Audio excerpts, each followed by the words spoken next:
빌립보서 1장입니다. 신약성경 318면에 있습니다.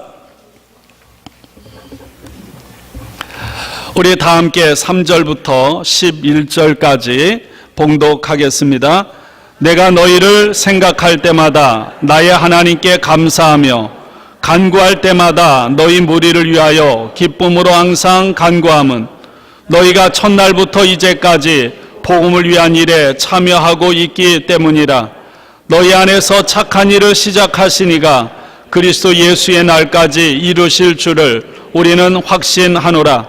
내가 너희 무리를 위하여 이와 같이 생각하는 것이 마땅하니 이는 너희가 내 마음에 있음이며 나의 매임과 복음을 변명함과 확정함에 너희가 다 나와 함께 은혜에 참여한 자가 됨이라. 내가 예수 그리스도의 심장으로 너희 무리를 얼마나 사모하는지 하나님이 내 증인이시니라.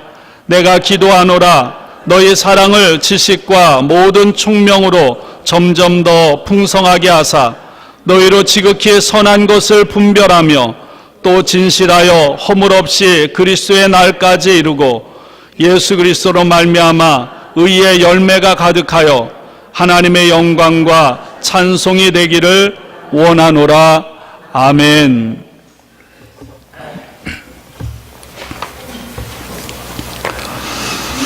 오늘은 강림절 둘째 주일이자 성서주일입니다.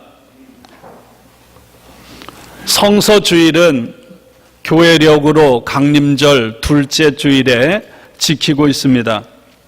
강림절은 어떤 절기입니까? 하나님께서 인간의 모습으로 이 땅에 오신 것을 축하하며 준비하며 기다리는 절기입니다. 이 강림절기 중에 성서주일이 포함되어 있습니다. 말씀이 육신이 되어 우리 가운데 오신 하나님께 감사드리며 더 많은 사람들에게 하나님의 말씀이 전해지고 그들에게 하나님의 말씀이 읽혀질 수 있도록 기도할 뿐만 아니라 우리가 물질로도 헌신하기 위해서 만들어진 주일입니다. 한국에는 대한성서공회가 있습니다. 여러분, 우리나라에도 100여 년 전에 복음이 전해졌습니다. 하나님의 말씀인 성경이 우리 조상들 우리나라에게 오기까지 얼마나 많은 사람들의 헌신과 노력과 희생이 있었는지를 우리는 알고 있습니다. 그런 점에서 우리는 빚진 자입니다. 바울이 복음의 빚진 자라고 말했던 것처럼 우리들 또한 복음의 빚진 자입니다. 다른 민족들, 아직도 주님을 믿지 않는 민족들보다 우리들은 먼저 복음을 받은 사람들입니다. 지금도 하나님의 말씀을 듣지 못하고 성경이 자신의 말로 되어진 것이 없어서 읽지 못하는, 그리고 성경이 전해지지 않은 곳곳에 하나님의 말씀이 보급되고 그리고 선교사를 통해서 하나님의 말씀이 전해져야 하는 사명이 바로 최전선에 나가 있는 선교사들 뿐만 아니라 오늘 이 자리에 있는 저와 여러분에게도 동일하게 주어져 있는 줄로 믿습니다. 우리는 또한 이 미국 땅에서 살아가기 때문에 풍요합니다. 물론 개인적인 차이는 있지만 아프리카 사람처럼 먹을 것 때문에 죽어가는 절대 빈곤에서는 벗어나 있습니다. 오늘도 세상 도처에는 가난으로, 질병으로, 전쟁으로, 폭력으로 여러 가지 수많은 어려움 속에서 상처받고 있는 사람들로 가득 차 있습니다. 그런 사람들에게 필요한 것은 하나님의 말씀, 복음을 통한 위로와 평안과 치유와 회복입니다. 그분들에게 복음을 전하고 누군가 그들에게 다가가서 전해주는 한 권의 말씀, 한 권의 성경이 그들의 인생과 그들의 삶, 그들의 나라 전체를 바꿀 것입니다. 우리 나라에도 그래 했던 것처럼 말입니다. 또한 성서주일은 어떤 의미가 있을까요? 이런 상황 가운데서도 우리는 여러 권 풍성하게 성경책을 가지고 있으면서도 하나님의 말씀을 읽지 않는, 죄송하지만 성경을 귀중하게 여기지 않고 오히려 하나님의 교회 나올 때도 가지고 다니지 않는 모든 사람들이 각성하는 날이기도 합니다.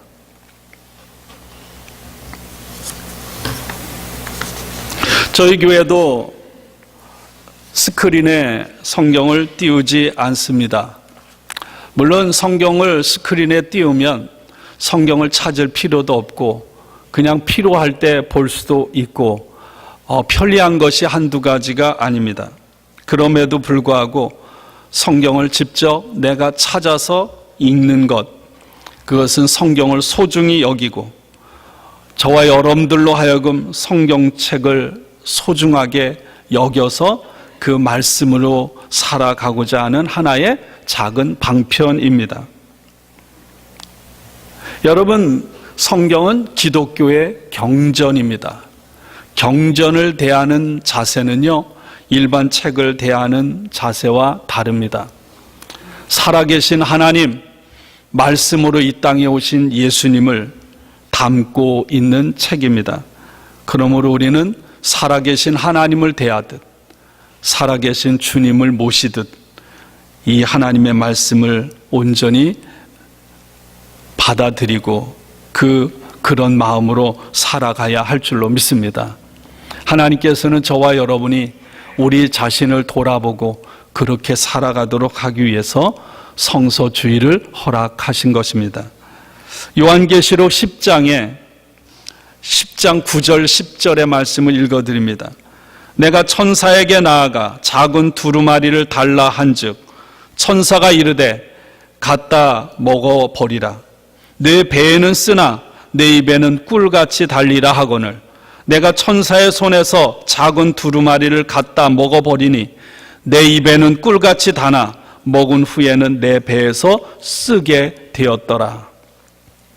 사도 요한은 예수님을 믿고 그리스도를 따르면 로마 제국의 죄인으로 낙인 찍히고 사회에서 주변으로 밀려나는 고통을 받고 정치적으로 경제적으로 무기력한 삶을 살아갈 수밖에 없는 그런 초대교회 성도들을 위해서 목회하는 목회자였습니다.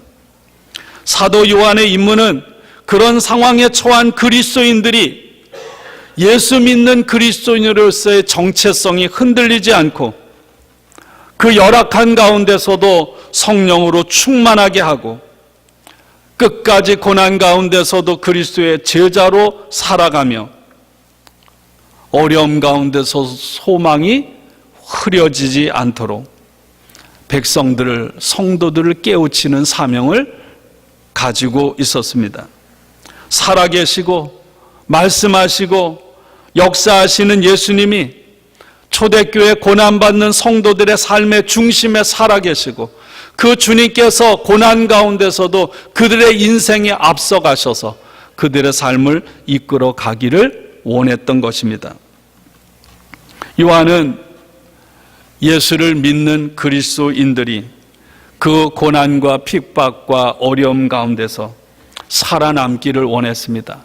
겨우겨우 살아남는 것이 아니라 주변에 하나님을 모르는 사람들보다 더 고난 속에서도 부활의 소망과 생명의 능력을 가지고 생명력 있게 살아남기를 원했습니다. 여러분, 하나님은 오늘도 저와 여러분이 이 땅에서 그런 삶을 우리들이 살아가기를 원하시는 줄로 믿습니다. 어느 날 요한이 자신이 갇혀있는 밤모섬에서 예배를 드리고 기도하는 가운데 환상을 보게 됩니다. 거대한 천사가 한쪽 발은 바다를 딛고 한쪽 발은 대륙을 디딘 채 손에 책을 들고 서 있는 것을 보았습니다. 그 천사가 손에 책을 가지고 설교를 하는데 그 설교가 마치 우레와 같은 큰 소리로 울려 퍼졌습니다. 요한은 자신이 듣고 있는 말씀을 받아 적기 시작합니다. 그런데 순간 요한에게 그 말씀을 쓰지 말라는 소리가 들려옵니다. 어떤 목소리가 사도 요한에게 이렇게 말합니다. 하나님의 사자 천사로부터 그 책을 받으라. 요한은 천사에게 가서 말합니다. 그 책을 나에게 주십시오. 그러자 천사는 요한에게 그 책을 주면서 이렇게 말합니다. 여기에 있다. 그것을 먹어라. 이 책을 먹어라. 설교를 받아 적지만 말고 이 책을 먹어라. 이것이 요한계시록 10장에 이어지는 말씀입니다. 사도 요한은 이 천사의 음성을 따라서 적어가던 것을 그만두고 우리 같은 숟가락, 젓가락으로 아니면 서양 사람들 같은 칼과 포크를 집어들고 하나님의 말씀의 책을 먹었습니다. 여러분, 책을 먹는다는 표현은 좀 약간 책을 먹는다고 하는 사람이 있나요? 책을 먹는다는 건 뭡니까? 단순히 글자로 만들어진 단어를 읽고 그 의미를 파악하는 행위가 아니라는 것입니다. 책을 먹는다는 것은 그 말씀 전체를 받아들인다는 것입니다. 건강한 사람이라면 여러분 음식을 잘 먹잖아요. 우리가 먹는 음식이 나도 모르는 사이에 음식을 먹으면 그것이 완전히 소화돼서요. 여러분 우리의 근육, 우리의 신경, 우리의 몸에 흡수가 돼서 그것이 내 겉으로 드러나는 거예요. 내 말로 드러나고 내 몸으로 드러나고 내 행동으로 드러나는 것입니다. 그것처럼 오늘 두루마리인 하나님의 말씀 책을 우리가 먹을 때, 하나님의 말씀을 내 몸에 흡수할 때 우리는 나도 모르게 하나님의 말씀을 전하게 되고요, 하나님의 능력이 우리를 통해 드러나게 되는 줄로 믿습니다. 나도 모르게 하나님의 말씀이 내 안에 있어서 하나님께서 내 안에서 일하기 시작하는 거예요. 우리를 건강하게 하고요, 디모데후서 3장에 있는 말씀처럼 우리를 온전하게 만들고 우리에게 생명력이 넘치게 만들고 우리를 거룩하게 만들고 우리를 지혜롭게 만들고 우리에게 소망이 충만한 사람으로 만들어 가시는 줄로 믿습니다. 오늘 하나님께서 천사를 통해 사도 요한에게 주셨던 말씀처럼 오늘 이전에 나와서 하나님 앞에 예배드리는 저와 여러분들 또한 이 책을 받아 먹으라 말씀하시는 하나님의 음성을 따라 하나님의 말씀을 할 줄로 믿습니다. 오래전 선지자 에스겔 2장 3장에도 하나님께서 에스겔에게 이렇게 말합니다. 이 책을 먹으라. 동시대 예레미야 선지자에게도 하나님의 말씀, 하나님의 계신 말씀이 임했고요, 이 예레미야는 그 하나님의 계시의 말씀을 온전히 받아들입니다. 다시 말하면 먹은 거예요.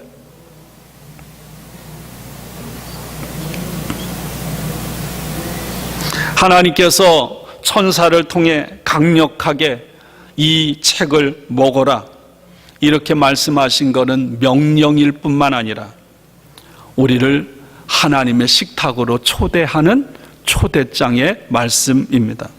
이 식탁으로 와서 먹어라. 이 말씀을 먹을 때 이 말씀이 너희 안에 들어가면 너희 안에서 역사를 한다는 것입니다. 앞에 말씀대로 내 영혼이 몸이 건강해지고 온전해지고 내 삶이 생명력과 거룩함과 기쁨으로 충만해진다는 거예요. 여러분에게 하나님의 말씀이 그렇기를 주님의 이름으로 축원합니다. 그렇게 하나님의 말씀을 사모하기를 원합니다. 누가복음 3장 1절부터 6절 우리가 함께 읽은 말씀, 세례 요한을 부르신 이야기죠. 핵심은 뭡니까? 이사야 선지자의 말씀을 인용하죠. 너희는 주의 길을 준비하라. 그의 오실 길을 곧게 하라. 우리가 강림절에 주님을 기다리고 있습니다. 주님의 오심을 준비하며 기다리는 강림절. 이 강림절에 가장 먼저 떠오르는 사람이 바로 세례 요한입니다. 세례 요한. 예수님이 올 때가 아직 이르지 않았습니다. 그래서 세례 요한은 준비하는 시간을 갖는 거예요. 주님이 다시 오실 때를 우리는 모릅니다. 그래서 우리는 지금 준비하는 시기를 보내고 있는 것입니다. 성탄을 앞두고 연말이 되면 어떤가요? 이런저런 모임 행사 등으로 분주하게 돌아다니고 떠들썩하게 즐기느라 피곤이 쌓입니다. 몸이 몇 개라도 부족할 지경입니다. 그런 와중에 차분하게 우리 자신을 돌아보고 우리의 삶의 앞으로 이루어질 일들을 준비하는 것은 결코 쉬운 일이 아니에요. 준비한다는 것은 끊임없이 묻는 것입니다. 끊임없이 생각하는 것입니다. 하나님의 뜻을 끊임없이 묵상하는 것입니다. 하나님 앞에서 다시 결심하는 것입니다. 그래서 이전까지의 잘못된 삶, 내 삶에 좋지 않은 덕지덕지 묵은 때들을 다 벗겨내는 시간이 준비하는 시간입니다. 여러분, 우리가 강림절을 보내는 건 그런 시간을 지금 보내는 거예요. 강림절, 이 세상에 이전에는 한 번도 없었던 무엇인가 새로운 일, 기쁨의 좋은 소식, 세상의 구원의 소식, 새로운 생명이 찾아오고 있는 것입니다. 우리가 상상도 할 수 없는 엄청난 일이 이루어질 거예요. 우리 안에서, 우리를 통해서 이루어질 것입니다. 사람들은 광야에서 예언자처럼 낙타 털옷을 입고 금식을 하고 메뚜기와 석청을 먹고 독사의 자식들아 회개하라 하나님의 나라가 가까이 왔다 외치는 세례 요한을 향해 이렇게 말합니다. 요한이여, 당신이 오실 그분입니까? 그러자 요한은 이렇게 대답하죠. 아니다, 나는 단순히 그분의 오시는 길을 준비하는 사람일 뿐이다. 주님의 오심을 예비하고 주님의 오시는 길을 곧게 하는 사명이 세례 요한에게 주어졌습니다.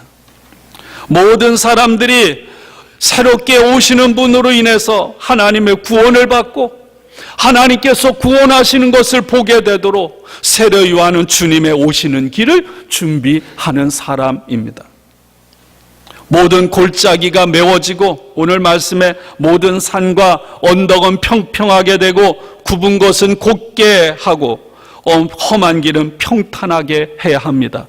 이 사명이 세례 요한에게 주어졌습니다. 오늘 저와 여러분들 주님의 다시 오심을 준비하고 기다리는 우리에게 이 사명이 동일하게 주어진 것입니다. 무엇보다 세례 요한은 죄사함을 받게 하는 회개의 세례를 선포합니다. 여러분, 세례 요한은 구약의 선지자들처럼 하나님의 백성들이 하나님을 따라서 하나님 말씀에 순종하고 하나님을 경외하며 살아가야 하는데 하나님께 반역을 하고 죄를 범하고 하나님에게서 멀어진 상태에 있는 백성들을 향해 너희는 하나님께 돌아가라고, 너희는 살기 위해서 하나님께 돌아가라고 외쳤습니다. 너희들은 더 이상 너희 자신에게, 너희들에게 복을 준다고 생각하는 바알, 아세라 우상들에게 삶의 초점을 두지 말고 살아계신 하나님, 하나님의 뜻에 여러분의 인생을, 너희들의 인생을 맞추고 절대적으로 하나님을 의지하고 하나님이 보시기에 가치 없는 것들을 과감하게 떨쳐버리라고 예언자들은 선포했습니다. 여러분, 그것이 바로 회개하는 거예요. 여러분, 옛날에 애굽에서 430년 동안 이스라엘 백성들이 고통을 당했던 것처럼 오늘 이스라엘 백성들이 로마 제국의 압제에서 고통을 당하고 있고 여전히 죄의 종로로 타고 있습니다. 그런 고통과 아픔과 종살이에서 벗어나는 유일한 길은 하나님의 사람이 마음과 영혼으로 영혼을 다해서 하나님께 돌아가는 길밖에 없다는 거예요. 말라기 선지자는 3장 7절에서 이렇게 말합니다. 내게로 돌아오라. 그리하면 나도 너희에게로 돌아가리라. 세례 요한은 이사야 선지자의 말씀을 그대로 실천하면서 하나님께서 자기 백성에게 돌아가실 길을 준비하고 마련하고 있었던 것입니다. 그리고 때가 이르렀습니다. 바로 지금이 그때입니다. 주님이 오시는 그때, 새로운 생명이 오시는 그때 구원이 가까이 온 것입니다. 여러분, 제가 다 읽지는 않았지만 누가복음 3장 10절 이하는 이렇게 말합니다. 무리가 물어 이르되 그러면 우리가 무엇을 하리이까? 대답하여 이르되 옷 두 벌 있는 자는 옷 없는 자에게 나누어 줄 것이요 먹을 것이 있는 자도 그렇게 할 것이니라. 세리들도 세례를 받고자 하여 와서 이르되 선생이여 우리가 무엇을 하리이까 하매 이르되 부과된 것 외에 거두지 말라 하고, 군인들도 물어 이르되 우리는 무엇을 하리이까 하매 이르되 사람에게서 강탈하지 말며 거짓으로 고발하지 말고 받는 급료로 족한 줄로 알라 하니라. 백성들이 바라고 기다림으로 모든 사람들이 요한을 혹 그리스도신가 심중에 생각하니. 하나님께서 누가를 통해서 주님의 오심을 준비하는, 하나님께서 행하실 새로운 일, 구원의 기쁨의 좋은 소식을 위해서 이런 일을 하라고 말씀하고 있는 것입니다. 옷 두 벌 있는 자는 옷 없는 자에게 나눠주고 먹을 것이 있는 자도 나눠주고, 남의 것을 더 많이 빼앗았던 세리들은 정해진 것만 거두고, 군인들은 함부로 힘없는 자들을 강탈하고 거짓으로 고발하지 말고,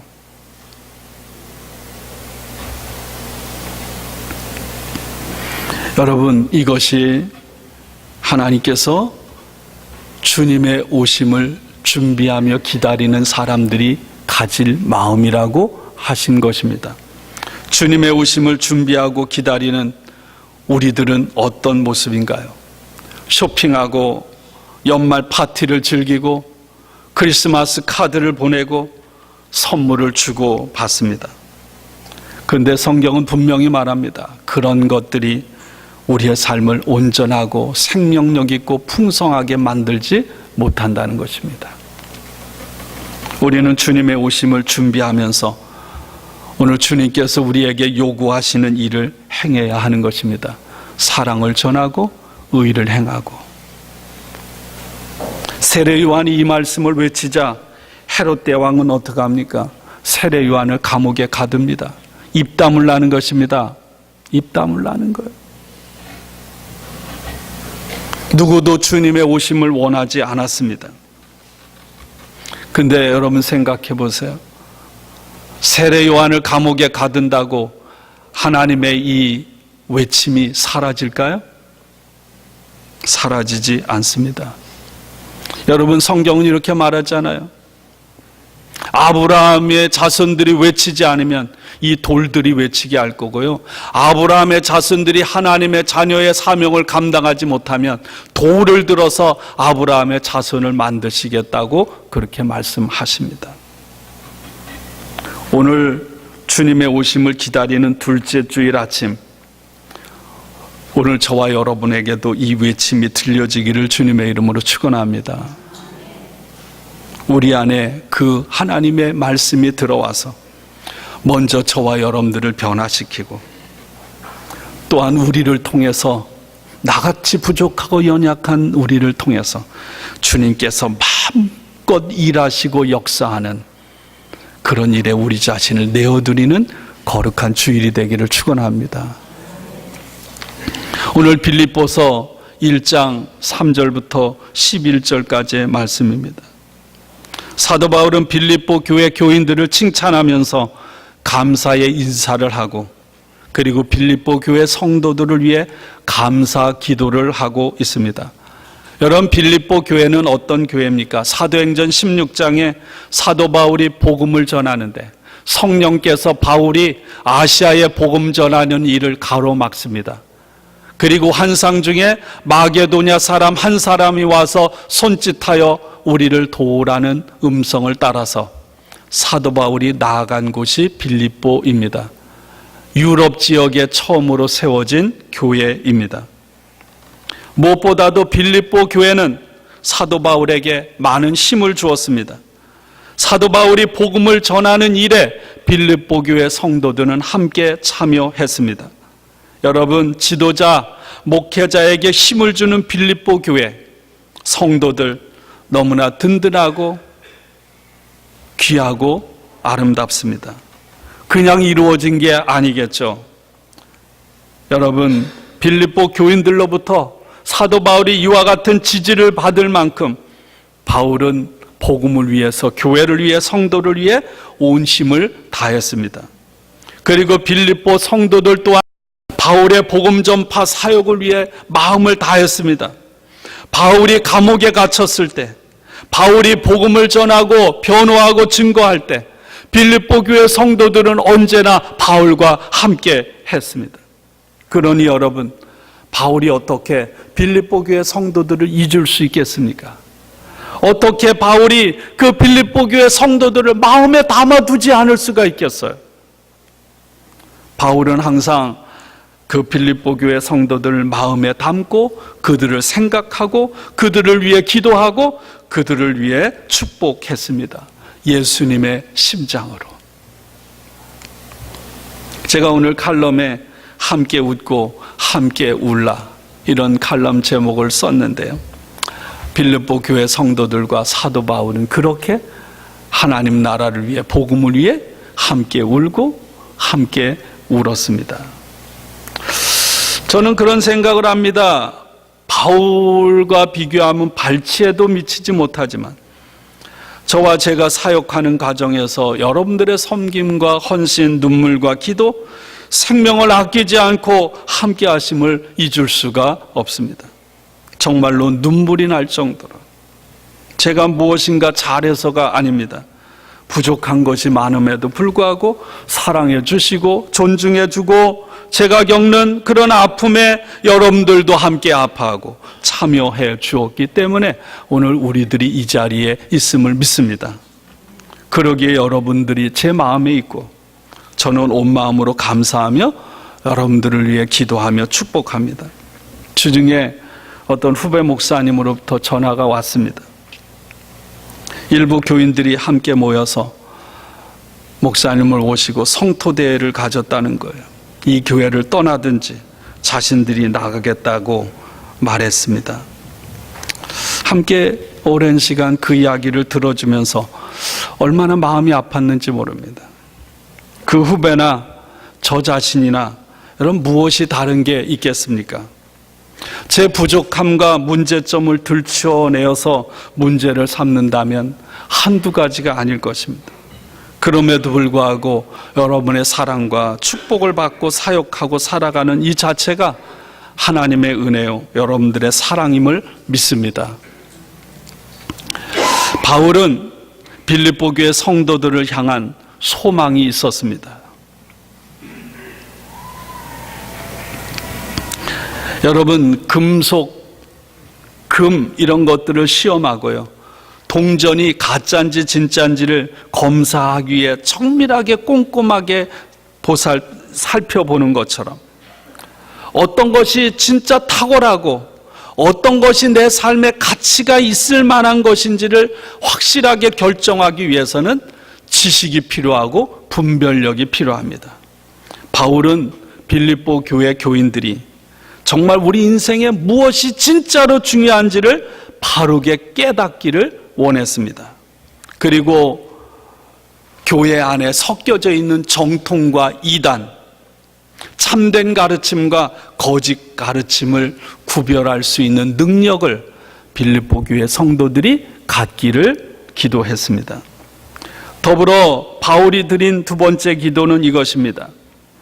빌립보 교회 성도들이 가능한 한 할 수 있는 대로 최선의 사람이 되는 것, 할 수 있는 대로 가장 좋은 사람이 되는 것, 진실하고 허물 없이 마지막 날까지 이르기를 기도했습니다. 심판대, 하나님의 심판대 앞에 설 때까지 빌립보 교회 성도들이 거짓 없이 진실하고 허물이 없기를 바울은 간절히 기도합니다. 여러분, 가끔씩 우리가 옷에 뭐 얼룩이 없는지 이렇게 햇빛에 이렇게 비춰보면 안 보이던 것도 이렇게 비춰지거든요. 그것처럼 빌립보 교회 성도들이 자신을 하나님 앞에서, 말씀 앞에서 그렇게 비춰보아서 흠없고 순결하기를 바울은 간절히 바랬던 것입니다. 왜 그럴까요? 여러분, 하나님 앞에서, 하나님을 모르는 세상 사람들 앞에서 빌립보 교회 성도들이 성실하고 정직하고 거룩하고 깨끗해서 하나님의 영광을 드러내기를 원했기 때문임을 믿습니다. 허물없다는 말 오늘 본문에 나오는데요, 허물없다는 건 그런 거예요. 누군가로 하여금 넘어지게 만드는 일이 없게 하는 거예요. 다른 사람으로 하여금 넘어지게 만드는 것이, 내가 다른 사람들로 하여금 넘어지게 만드는 것을 놓지 않는 사람이 되는 거예요. 또 누군가가 내가 가는 길에 나로 하여금 넘어지는 것을 놓았을 때 그것을 잘 분별해서 넘어지지 않도록 하는 것. 고린도전서 10장 32절에도 동일하게 바울은 말합니다. 다른 사람으로 하여금 넘어지게 만들지 않는 성도가 되라고요. 빌립보 교회 교인들이 기도하고 바울이 바란 것은 순수한 사람이 되고, 그들의 삶과 행동이 교회 안에서나 교회 밖에 있는 사람들에게 불쾌감을 주지 않는 삶, 매일매일 살아가는 성도들의 삶의 내용과 다른 사람들을 향한 행동이 마지막 심판대 앞에서 심판을 위해 준비하는 사람처럼 그렇게 하기를 바랬습니다. 왜요? 그렇게 해야 주님 앞에 설 때 하나님의 심판을 받지 않을 것이기 때문에. 사랑하는 여러분, 저와 여러분들의 삶이 한 번뿐인 인생, 그런 삶을 살아가기를 축원합니다. 오늘 11절 말씀에는 바울은 어떤 과수원에 과일나무에 아주 좋은 열매들이 가득 달린 그 나무를 비유하면서 이렇게 말합니다. 빌립보 교회 성도들이 의의 열매를 맺기를 바라고 기도하고 있습니다. 서로 서로를 향해, 이웃을 향해 여러분 좋은 열매를 맺고 아름다운 향기를 주는 성도들, 빌립보 성도들의 내면에 하나님의 말씀으로 인하여 하나님의 은혜로 인해 충만해서 겉으로 그런 향기가 드러나는 삶. 갈라디아서의 말씀을 따른 자면 성령의 9가지 열매가 드러나는 삶. 여러분, 그게 저절로 될까요? 바울은, 물론 우리가 노력을 해야 되지만 바울은 이렇게 말합니다. 그 의의 열매는 예수 그리스도를 통해서 맺혀진다고요. 바울도 그렇게 말했습니다. 내가 다른 사도들보다 더 열정적으로 더 많이 수고했지만 내가 내 의지와 능력으로 한 것이 아니라 나를 향한 하나님의 은혜였습니다. 이 고백이 저와 여러분의 고백이 되기를 주님의 이름으로 축원합니다. 그러면서 바울은 말씀을 마치죠. 빌립보 교회 성도들이 날마다 살아가는 삶 속에 임하고 있는, 함께하는 하나님의 능력, 하나님의 은혜를 인식하고 그 안에서 살아가기를 바랬고요. 더 나아가서 그런 삶을 살아가는 모습을 세상의 모든 사람들이 보면서, 아, 예수 믿는 사람들은 무엇인가 다르구나 하면서 하나님께 영광과 하나님께 찬송을 드리기를 원했습니다. 사랑하는 여러분, 저와 여러분의 삶을 통해 하나님의 능력이, 예수님의 능력이 온 세상에 드러나기를 원합니다.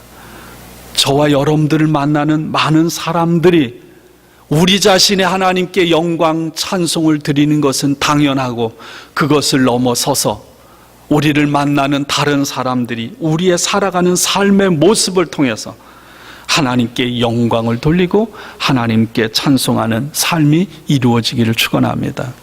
말씀을 맺습니다. 레오나드 레이븐힐은 하나님을 부끄럽게 하지 말라는 작은 책에서 이렇게 말합니다. 당신은 하나님의 자존심이다. 그런데 어찌 세상에 굴복하여 비굴하게 살려 하는가? 여러분, 오늘 그리스도인답지 않은 그리스도인, 목사답지 않은 목사, 교회답지 않은 교회가 세상의 손가락질을 받고 있습니다. 하나님의 영광을 가리고요, 하나님의 영광을 땅에 떨어뜨리고 예수님의 얼굴에 먹칠을 하고 있습니다. 우리들 또한 이것에서 자유롭지 못합니다. 우리는 목숨 걸고 더 이상 하나님을 부끄럽지 않게 해야 되는 사명이 저와 여러분에게 있음을 믿습니다. 이 교회가 잠에서 깨어나고, 성도들이 잠에서 깨어나고 다시 하나님의 살아있는 말씀과 우리 자신을 회개하는 기도로 깨어나고 주님의 뜻에 완전히 굴복하며 살아가는 우리 모두가 되기를 원하시는 줄로 믿습니다. 주님은 오늘도 살아계셔서 일하십니다.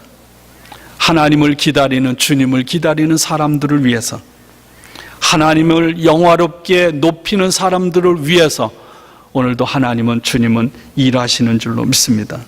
항상 깨어 있어서 하나님의 말씀을 기준으로 영적으로 올바르게 분별하는 저와 여러분들 되기를 원합니다.